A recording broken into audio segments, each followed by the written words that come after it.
Eteroambiente Podcast, luchando por un mundo sostenible.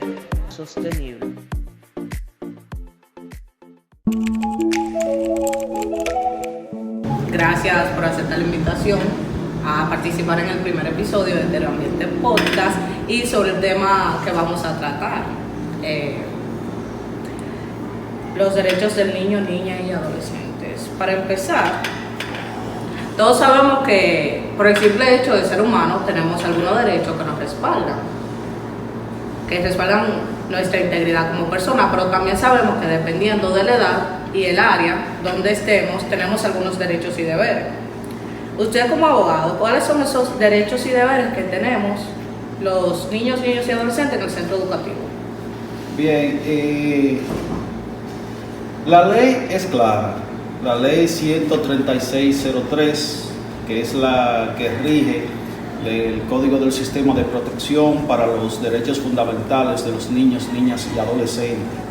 O sea que no nos inventamos los abogados en sí. Eso fue a raíz de comisiones ampliadas que analizaron, vieron y analizaron otros códigos y leyes de otras nacionalidades y extrapolaron, hicieron un resumen, escogieron lo mejor para la protección de los niños, niñas y adolescentes de nuestra nación, de nuestro país.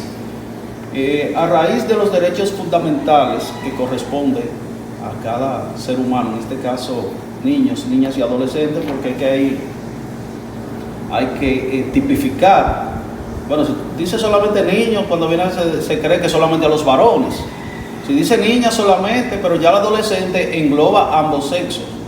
Entonces, niños, niñas y adolescentes, derecho a la vida, derecho a un nombre y nacionalidad.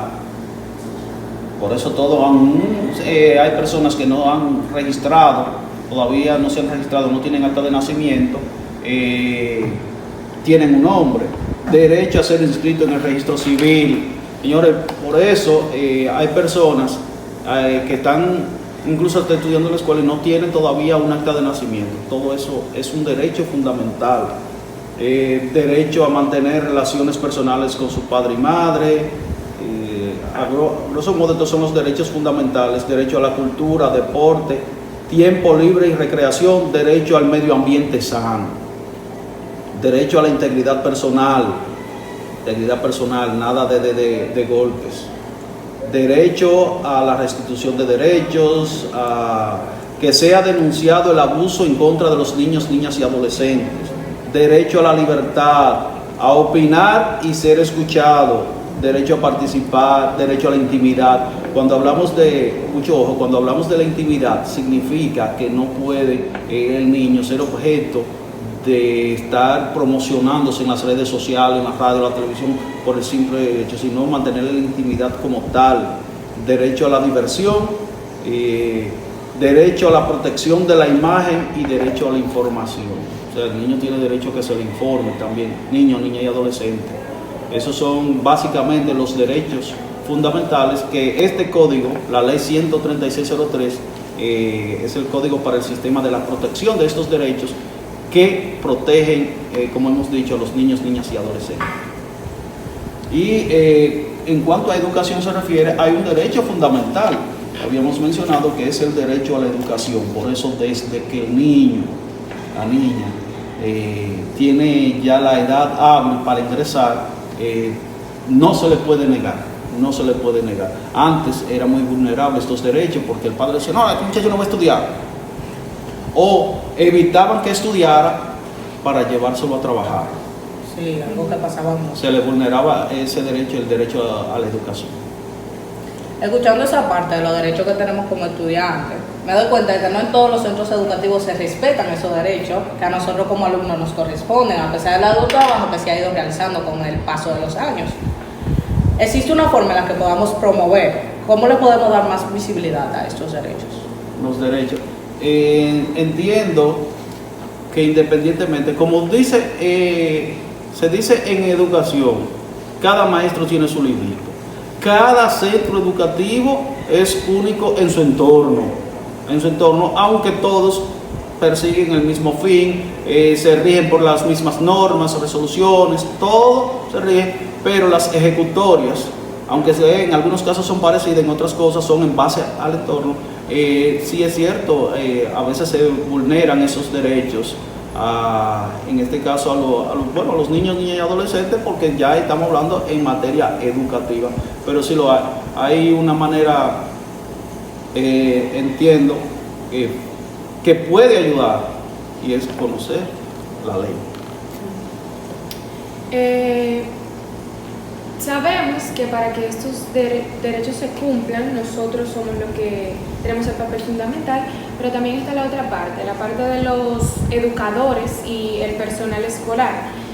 ¿Cuál es el papel de estas personas en la promoción de los derechos de los niños, niñas y adolescentes?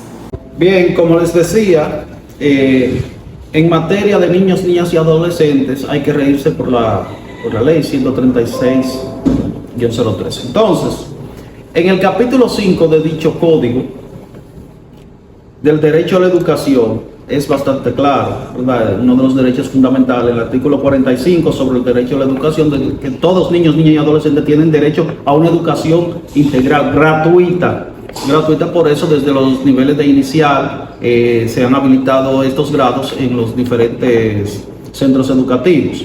Ahora, el papel que tiene que jugar el centro educativo, entiéndase director, maestro y todo, lógico, los maestros están por debajo de la responsabilidad del director. Entonces, la responsabilidad del director de un centro educativo dice en el artículo 47, el director de una escuela, colegio, centro educativo, cualquier entidad educativa, después de ausencia o deserción del centro educativo de un niño, fíjense hasta dónde tiene que velar porque el niño reciba este derecho de la educación.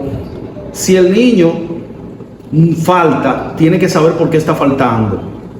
Si hay un problema que sucede en la casa con uno de los dos padres o ambos padres y está afectando la escolaridad del niño, niña y adolescente, el centro educativo, en este caso a manos del director, o sea, el profesor le dice al director: bueno, tengo un estudiante que ha faltado en esta semana 3 veces y nadie sabe por qué, o 4 veces, o en esta semana no ha venido, entonces hay que darle seguimiento. Si hay un problema en la casa, entonces el director se ve en la obligación de avisar al Consejo Nacional de Niños, Niñas y Adolescentes, CONANI, para que entonces haga los aprestos del lugar, porque debe de garantizar que este niño, niña y adolescente reciba el pan de la enseñanza. La parte de CONANI como que nos llama mucho la atención. No llamó mucho la atención. No. Pero que fue creado a raíz de este código, el CONANI. Bueno, entendemos que el cumplimiento de todos los derechos de nosotros por ser humanos enfrenta sus desafíos y sus obstáculos, porque desde su creación se han enfrentado diversos temas que impiden el cumplimiento de estos derechos. ¿Cuáles son los obstáculos y desafíos que enfrentan los derechos de los niños, niñas y adolescentes? En materia escolar, muy bien. Fíjate, hay varios obstáculos. Y el primer obstáculo por la que enfrentan los niños, niñas y adolescentes en materia educativa es, en ocasiones, porque los padres y en ocasiones hasta los mismos profesores desconocen de esta ley y de los derechos fundamentales que se le asisten a los niños, niñas y adolescentes. Por tal motivo, tal razón, ese es uno de los primeros obstáculos, porque a veces de una manera, vamos a decir, por falta de conocimiento, un docente, vamos a decir una falta con un estudiante, quizás él no entiende que sea una falta, pero puede estar de una manera vulnerando ese derecho a ese niño, niña y adolescente. Por eso es bueno conocer de la ley que los protege. Y que todo lo que nos rodea tiene un impacto en nuestras vidas de una u otra forma, aunque nosotros no lo queramos así. Si es bueno, pues tiene un impacto bueno, y si es malo, pues un impacto malo. ¿Cuál es el impacto en un entorno escolar respetuoso con los derechos de los niños y niñas y adolescentes?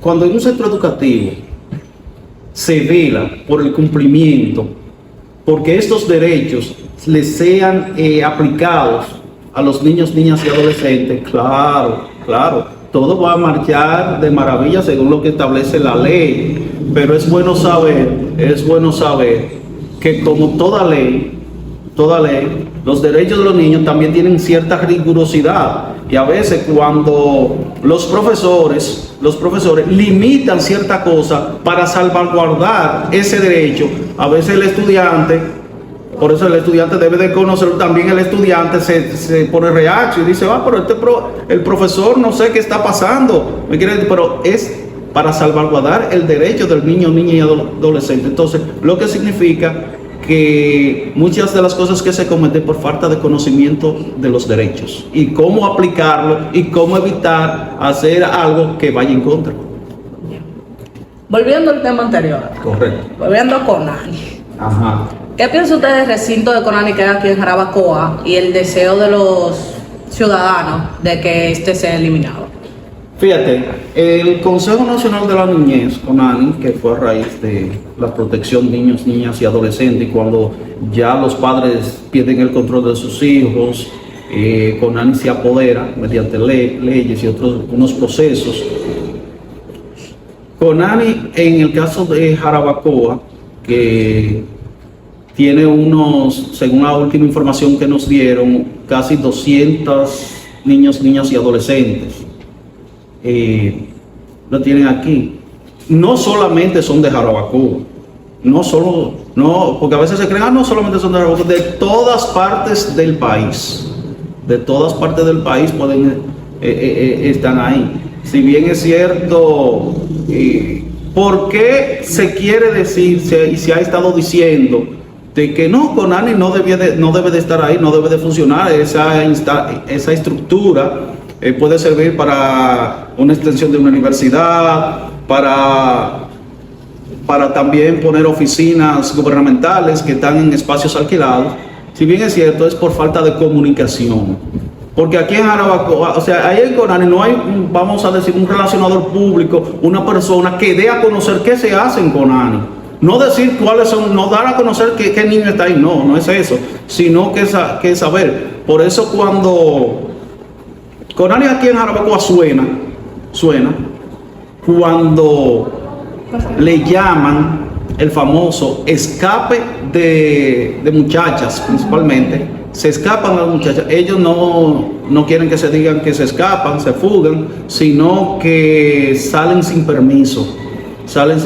Ellos dicen que no es un recinto carcelario. Un recinto carcelario, a veces no es un recinto carcelario, pero tienen que poner trincheras, tienen que subir las paredes para que no la vuelen, no se salgan. Pero en fin, es un tema muy complejo a raíz de que se empezó a sonar de que muchas personas quieren que se quite a CONANI de Jarabacoa, que se lo lleven para otro pueblo y que ahí se utilice esa estructura para otro. Precisamente hace unas semanas pues se hizo una reunión con la sociedad civil y una rueda de prensa.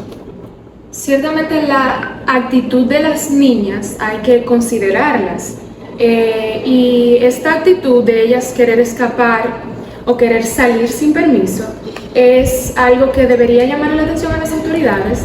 ¿Y usted considera que debería ser investigado más a fondo el trato que tienen esas niñas y el comportamiento que tienen esas niñas? Por supuesto que sí, porque si bien es cierto se ríen mucho por la ley 13603, ellas están ahí dentro y el pueblo, en fin, uno no sabe qué sucede ahí adentro, uno no sabe qué también le respetan sus derechos. No se sabe hasta qué punto se le vulneran los derechos, pero también hay que tomar en consideración una cosa. Si bien es cierto, las personas que están ahí en CONANI, no las que trabajan, sino son personas, los niños, niñas y adolescentes, vienen de hogares incómodos, destruidos, que uno nunca sabe qué es lo que le ha pasado. Adolescentes embarazadas, frutos de violaciones y de todo eso, tienden a ser un poco violentas. según nos informaron, tienen servicio psicológico y todo eso, pero en ocasiones son muchachas un poco fuertes y no es fácil la situación. Sí, y que tener esa diferencia de personalidades y de que cada una de las personas que está ahí dentro pasó por algo difícil en su vida. Entonces, como tener estos 200 y tantos de niños metidos en un solo espacio, donde cada uno tiene un problema diferente, diferentes trastornos, supongo que es difícil para ellos adaptarse y que las personalidades chocan entre ellos. Sí, mira, si bien es cierto, Conani aquí en Jarabacoa le da facilidad a las que tienen allá de que estudien, porque incluso en este centro educativo, no sé si están estudiando ahora, pero estudiaban. En otros centros educativos le dan facilidad. Entiendo que hay una parte fundamental y es principalmente con el personal que trabaja en esa institución, que aunque el personal para nadie es un secreto, que es un personal político, le consiguen un nombramiento a alguien para que trabaje allá. Entiendo que toda persona que vaya a trabajar a Conani debe de pasar un riguroso entrenamiento, talleres, todo eso, adquirirse para que sepa y esté psicológicamente preparado en el tema que se va a desenvolver en esa área, porque si bien es cierto que hay psicólogos, pero imagínate, un portero, alguien que esté allá ayudando tiene que estar muy bien entrenado para lidiar con estos niños, niñas y adolescentes del Conani. Ahora que reconocemos ya que todas las acciones, ya sean nuestras o de las demás personas, nos afectan, como ya dijimos, para bien o para mal, hay un tema que es un poco complicado, el acoso escolar. Si bien ya reconocimos que a veces los maestros o el personal que está encargado vulnera nuestros derechos, ciertamente nosotros entre nosotros también vulneramos nuestros mismos derechos. ¿Cómo se puede abordar el acoso escolar y garantizar la seguridad de los niños, niñas y adolescentes en las escuelas? Mira, precisamente hace unos días el ministro de Educación habló en torno a eso para implementarse ya en los próximos días, de que fue, en el caso, vamos a hablar en una primera instancia de maestros hacia estudiantes, de que fuera de las aulas cero interactuar con los estudiantes. Y yo lo veo bien, porque después que tú sales de las aulas, no sé por qué tú quieres, a menos que no sé que tú le des clase a tu hijo, tu hija, tu sobrina. Pero sí entiendo que uno de los mayores problemas en cuanto a acoso se da entre los mismos estudiantes. Y a veces entre los más grandes, entre los más pequeños. Y el acoso, bueno, ahí viene todo, incluido el bullying, todo eso. Entonces hay una parte fundamental, y es que hace que se agrave el problema y que se siga más, y es en el mismo estudiante. ¿Cómo? Si te están acosando, denúncialo, no te quedes callado, porque si tú te quedas callada o te quedas callado, van a seguir acosándote, y ese que te está acosando a ti va a acosar a otro, y si el otro se queda callado, va a seguir el acoso así. Ahora, eso sí, hay que tomar en cuenta una situación. Si hay un verdadero acoso, sí denunciarlo con responsabilidad. No, porque si tú me caes mal a mí, yo voy a decir que tú me estás acosando simplemente por decirlo, para meterte en problema. No, tiene que ser con algo bien contundente. Usted como padre, no como abogado, ni locutor, ni maestro, como padre, ¿cómo se sentiría si violentaran los derechos de su hija? No me sentiría bien. Claro que no, porque están violando los derechos fundamentales de mi hijo. Y entiendo que todos los padres y madres se sentirían mal. Pero también hay que reconocer que como lo que va viene, si yo me siento mal porque están vulnerando los derechos de mi hija, también tengo que saber cómo actuar cuando mi hija está violentando los derechos de los demás. Sí, y la parte que usted mencionó antes de denunciar el acoso, supongo que eso también depende mucho de la crianza que se le da al niño, porque si el niño se crió en un ambiente donde el padre no lo dejaba hablar, donde llegaba a su casa y probablemente era golpes, maltratos, donde no podía levantar la voz, porque si levantaba la voz ya sabía lo que venía, es muy difícil que vaya y hable con una autoridad superior, que él podría ver como su padre, como que tenga el mismo carácter del padre o de las personas que estuvieron a su alrededor. Entonces supongo que denunciar el acoso tiene mucho que ver con la mentalidad que tenga esa persona. Mira, los valores que en principio debe uno de tener en la formación de ética y valores, es en la casa que se inicia, es en la casa. Cuando los valores espirituales, los valores morales carecen en el seno de una familia, hay problemas, y por eso empiezan la vulnerabilidad de los derechos por parte de los padres hacia los hijos, y llega un momento en que se revierte, que entonces son los hijos que le violan los derechos a los padres. Ustedes ven, entonces es una situación muy compleja, muy difícil.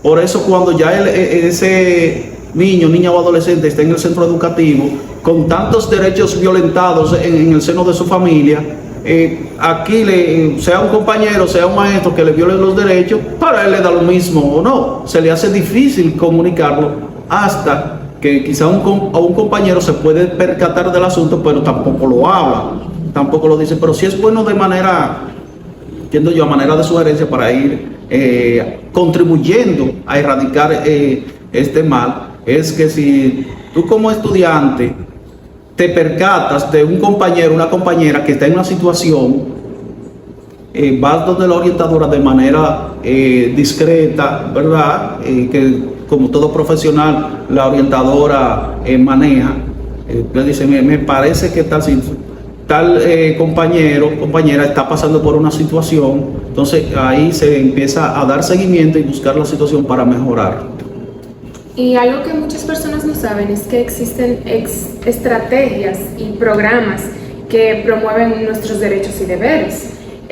¿Cuáles son las estrategias y programas exitosas que han promovido los derechos de los niños, niñas y adolescentes en el entorno escolar? Mira, hay una parte aquí de los derechos fundamentales.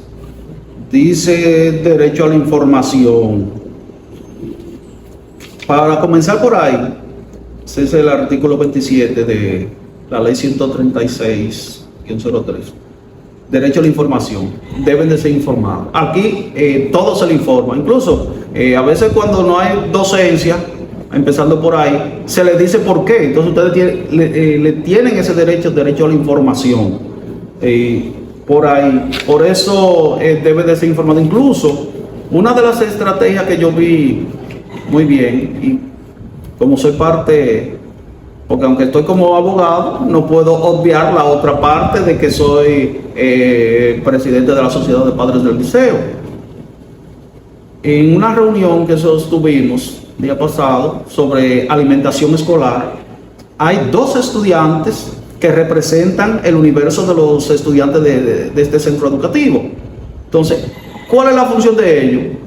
Participación. Entonces, ahí ellos se informan, pero también se les escucha para una alimentación más sana, porque también eso es parte de los derechos fundamentales del niño y adolescente, de una buena alimentación, es decir, que se les toma en cuenta, y esas son estrategias muy buenas. Usted como abogado, ¿qué cambios legislativos políticos cree que se necesitan para fortalecer la protección de los derechos y deberes de los niños, niñas y adolescentes? Entiendo que, si bien que en temas algunos maestros abordan, y aunque los centros educativos no son escuelas de leyes, pero sí deberían de dar pinceladas, de incluir más el conocimiento de los derechos, porque se habla de derechos, pero también los niños, niñas y adolescentes, en el caso especial de los adolescentes, también tienen sus deberes, porque si se le está ofreciendo de manera gratuita la enseñanza, el adolescente en esta parte como su deber debe de ser cumplir con ese derecho que le asiste, se le asiste. Entonces entiendo que los niños, niñas y adolescentes, y vuelvo y recargo más en los adolescentes, que ya son los más grandecitos, deben de respetar, conocer sus derechos, pero también saber cuáles son sus deberes. Alzar nuestra voz es importante, como usted bien lo dijo, y es algo que a nosotros como estudiantes se nos olvida. Se nos olvida que tenemos una voz y un voto y algo que decir. Lo que tenemos que hacer es hablar, ¿verdad? ¿Cómo se puede fomentar a los niños, niñas y adolescentes a participar en la toma de decisiones sobre cuestiones que afectan a su educación y a su bienestar en las escuelas?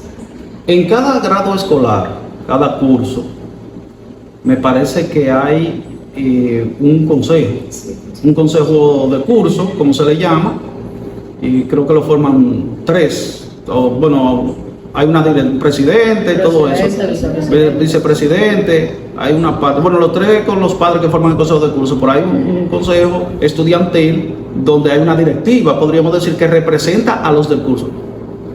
Ahí está. Ustedes tienen la herramienta en sus manos, lo que hay que saber utilizarla. Por eso yo le digo, cualquier denuncia, no es solamente por hacerla, por molestar al compañerito, a la compañerita que no me cae bien o me hizo enojar, no, tiene que ser con cosas contundentes. Pero, ¿cuál es el objetivo? De que sea para mejoría de ti como beneficiario de estos derechos, pero también el de tus compañeros y compañeras. Ya para cerrar con esta primera sección, ¿cuál sería su consejo sobre los derechos y deberes de los niños y adolescentes, la forma de seguirlo correctamente y de cumplir con nuestros deberes? Bueno, a decir verdad, los niños, niñas y adolescentes, por eso digo, uno no se cansa de decir que hay que decir niños, niñas y adolescentes. Los niños tienen una desventaja en base a los adolescentes, ya los más grandes, porque no pueden expresarse tan abiertamente como el adolescente. Pero sí todos tienen los mismos derechos. Debemos de seguir promoviéndolos, pero no solamente los derechos, también los deberes. Porque si tú dices, bueno, a mí yo tengo derecho a la vida, oiga, ojo, principalmente con los adolescentes. ¿Cuál es el derecho? Está estipulado precisamente en el artículo 3. En el artículo 3, derecho a la vida. ¿Y qué nos dice el derecho a la vida? ¿Dónde estás? Derecho a la vida. Todos los niños, niñas y adolescentes tienen derecho a la vida. El Estado debe garantizar este derecho mediante políticas públicas dirigidas a asegurar la sobrevivencia, la salud y su desarrollo integral. Entonces, si usted, desde la concepción, por eso yo siempre he sido pro vida, desde la concepción usted tiene derecho a la vida. Ahora, depende de ustedes mantener ese derecho. Si el Estado y nosotros estamos trabajando por el derecho a la vida que le corresponde por derecho, eviten atentar contra su propia vida. Muchísimas gracias, y así llegamos al final de este episodio dedicado a explorar los derechos y deberes de los niños, niñas y adolescentes en un entorno escolar, esperando que hayan aprendido, entendido y aclarado todas sus dudas con respecto al tema. Hemos tenido el privilegio de contar con la participación de Raymond Gutiérrez. Sus conocimientos y perspectivas nos han ayudado a cerrar cualquier duda, y proteger y a conocer cómo proteger los derechos y deberes de los niños, niñas y adolescentes. Muchas gracias, señor Raymond. Gracias por aceptar participar. Y ustedes, gracias por quedarse y escuchar. No olviden dar like, suscribirse y esperar el próximo episodio.